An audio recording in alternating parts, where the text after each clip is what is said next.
ഇന്നത്തെ ഡിജിറ്റൽ യുഗത്തിൽ സൈബർ കുറ്റകൃത്യങ്ങൾ കേരള സമൂഹത്തിന് ഒരു വലിയ വെല്ലുവിളിയായി മാറിക്കൊണ്ടിരിക്കുകയാണ്. ലളിതമായ മൊബൈൽ തട്ടിപ്പുകൾ മുതൽ സങ്കീർണമായ സാമ്പത്തിക തട്ടിപ്പ് ശൃംഖലകൾ വരെ സംസ്ഥാനത്ത് വേരുറപ്പിച്ചു കഴിഞ്ഞു. സംസ്ഥാന പോലീസ് നൽകുന്ന ഞെട്ടിക്കുന്ന കണക്കുകൾ പ്രകാരം കേരളത്തിൽ ഇതുവരെ റിപ്പോർട്ട് ചെയ്യപ്പെട്ട സൈബർ തട്ടിപ്പുകളിലൂടെ പൊതുജനങ്ങൾക്ക് നഷ്ടമായത് 300 കോടിയിലധികം രൂപയാണ്.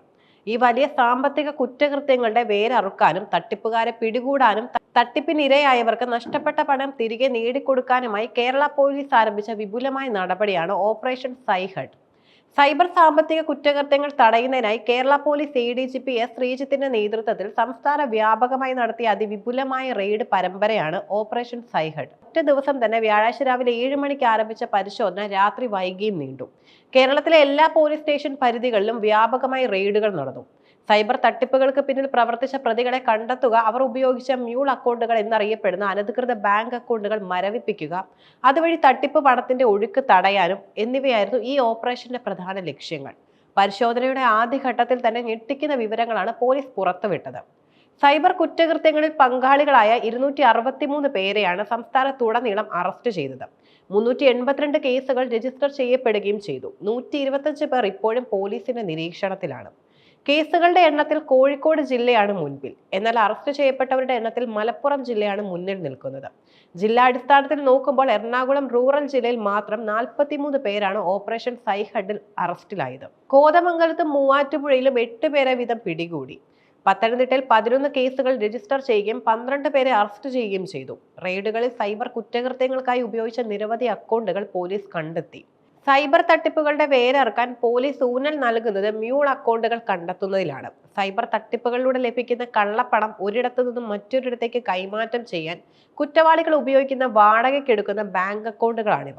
ഈ മ്യൂൾ അക്കൗണ്ടുകൾ പ്രവർത്തിക്കുന്നത് ഒരു വലിയ സാമ്പത്തിക കുറ്റകൃത്യ ശൃംഖലയുടെ ഭാഗമായാണ്. തട്ടിപ്പുകാർ സാധാരണയായി വിദ്യാർത്ഥികൾ, സാമ്പത്തികമായി ബുദ്ധിമുട്ടുള്ളവർ അല്ലെങ്കിൽ എളുപ്പത്തിൽ പണം സമ്പാദിക്കാൻ ആഗ്രഹിക്കുന്ന സാധാരണക്കാർ എന്നിവരെ ലക്ഷ്യമിടുന്നു. എളുപ്പത്തിൽ പണം നൽകാമെന്ന് വാഗ്ദാനം ചെയ്ത് ഇവരെ കൊണ്ട് സ്വന്തം പേരിൽ ബാങ്ക് അക്കൗണ്ടുകൾ തുറപ്പിക്കുകയും ATM കാർഡുകളും ചെക്ക് ബുക്കുകളും ബാങ്ക് രേഖകളും കൈക്കലാക്കുകയും ചെയ്യുന്നു. ഡിജിറ്റൽ അറസ്റ്റ് തട്ടിപ്പ്, ഓൺലൈൻ ഷെയർ ട്രേഡിംഗ് തട്ടിപ്പ്, പാർട്ട് ടൈം ജോബ് വാഗ്ദാനങ്ങൾ, honey trap, online gaming, loan ആപ്പുകൾ തുടങ്ങിയ വിവിധ തട്ടിപ്പുകളിലൂടെ പൊതുജനങ്ങളിൽ നിന്നും പിരിച്ചെടുക്കുന്ന പണം ഈ മ്യൂൾ അക്കൗണ്ടുകളിലേക്ക് നിക്ഷേപിക്കുന്നു. പണം അക്കൗണ്ടിലെത്തുന്ന നിമിഷങ്ങൾക്കകം തന്നെ ചെക്ക് മുഖേനയോ ATM വഴിയോ പിൻവലിക്കുകയോ മറ്റു കുഴൽപ്പണം ഇടപാടുകൾക്കായി കൈമാറുകയോ ചെയ്യുന്നു. മ്യൂൾ അക്കൗണ്ടുകളുടെ ഉടമകൾക്ക് തട്ടിപ്പിന്റെ യഥാർത്ഥ ലക്ഷ്യമോ തങ്ങളുടെ അക്കൗണ്ടുകൾ കള്ളപ്പണം വെളുപ്പിക്കാനാണ് ഉപയോഗിക്കുന്നതെന്നോ അറിയണമെന്നില്ല. എന്നാൽ നിയമപരമായി അക്കൗണ്ട് ഉടമ തന്നെയാണ് പ്രതിയാവുക. ഓപ്പറേഷൻ സൈഹഡിന്റെ ഭാഗമായി നടത്തിയ പരിശോധനയിൽ സൈബർ കുറ്റകൃത്യങ്ങളുമായി ബന്ധപ്പെട്ട് സംശയാസ്പദമായ ചെക്കുകൾ ഉപയോഗിച്ച് പണം പിൻവലിച്ച 2683 പേരെയും ATM വഴി പണം പിൻവലിച്ച 361 പേരെയും അക്കൗണ്ടുകൾ വാടകയ്ക്ക് നൽകിയ 665 പേരെയും പോലീസ് കണ്ടെത്തി. ഈ കണക്കുകൾ തന്നെ മ്യൂൾ അക്കൗണ്ടുകൾ കേരളത്തിൽ എത്രത്തോളം വ്യാപകമായി ഉപയോഗിക്കപ്പെടുന്നു എന്നതിന്റെ സൂചന നൽകുന്നു. കേരളത്തിലെ സൈബർ തട്ടിപ്പുകൾക്ക് പിന്നിൽ പ്രവർത്തിക്കുന്നവരിൽ കൂടുതൽ കേരളത്തിൽ തന്നെയുള്ളവരാണെങ്കിലും രാജ്യവ്യാപകമായ ശൃംഖലകളും വിദേശ കണ്ണികളും ഈ തട്ടിപ്പുകൾക്ക് പിന്നിലുണ്ട്. ഗൾഫ് രാജ്യങ്ങളിൽ നിന്നും നാട്ടിലേക്ക് അയക്കുന്ന പണം ഏജന്റുമാർ മുഖേന കുഴൽപ്പണ ഇടപാടുകാരുമായി ചേർന്ന് തട്ടിപ്പിലൂടെ ലഭിച്ച പണമായി ബന്ധുക്കൾക്ക് നൽകുന്ന രീതിയും നിലവിലുണ്ട്. തട്ടിപ്പ് പണം കൈപ്പറ്റുന്ന ബന്ധുക്കളെയും കേസിൽ പ്രതിയാക്കിയിട്ടുണ്ട്. ഈ സംസ്ഥാന അന്തർദേശീയ കണ്ണികളെ കുറിച്ച് കൂടുതൽ അന്വേഷണം നടത്താനും രാജ്യവ്യാപകമായി നടത്തിയിട്ടുള്ള എല്ലാ തട്ടിപ്പുകളും പരിശോധിക്കാനും കൂടുതൽ അറസ്റ്റുകളിലേക്ക് കടക്കാനുമാണ് കേരള പോലീസിന്റെ നീക്കം.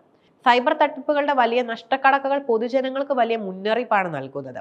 പോലീസ് മേധാവിമാർ നൽകുന്ന പ്രധാന നിർദ്ദേശങ്ങളും നിരവധിയാണ്. സ്വന്തം ബാങ്ക് അക്കൗണ്ടുകൾ, ATM കാർഡുകൾ, ചെക്ക് ബുക്കുകൾ, ഓൺലൈൻ ബാങ്കിംഗ് വിവരങ്ങൾ എന്നിവ യാതൊരു കാരണവശാലും മറ്റൊരാൾക്ക് വാടകയ്ക്ക് നൽകുകയോ വിൽക്കുകയോ കൈകാര്യം ചെയ്യാൻ നൽകുകയോ ചെയ്യരുത്.